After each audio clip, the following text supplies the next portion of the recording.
వారిద్దరూ ట్రైన్ నుంచి బయటకు దూకేశారు. కట్ చేస్తే ఆ ట్రైన్ మిగిలిన 104 మందితో కాలంలో 66 ఏళ్ల వెనక్కి వెళ్ళింది. అంటే 1911 నుంచి 1845వ సంవత్సరం మెక్సికో నగరానికి చేరింది. అలా మెక్సికోకి చేరిన ఆ 104 మంది ప్రయాణికుల వేషధారణను చూసి వీరందర్నీ పిచ్చివారు అనుకున్నారు. మెక్సికో అధికారులు వారిని విచారించారు. వారంతా ఇటలీలోని రోమ్ నుంచి ట్రైన్లో వచ్చామని చెప్పడంతో మెక్సికో అధికారులకు ఏమీ అర్థం కాలేదు. ఎందుకంటే అప్పట్లో ఇటలీ నుంచి మెక్సికోకు సముద్ర మార్గం తప్ప మరో దారి లేదు.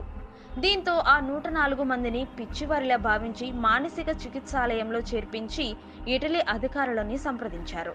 అయితే అది 1845వ సంవత్సరం కావడం వల్ల అప్పటికి 1911 ట్రైన్ మిస్సింగ్ ఘటన ఇటలీలో చోటు చేసుకోలేదు. దీంతో మెక్సికో అధికారులు 104 మందిని మరోసారి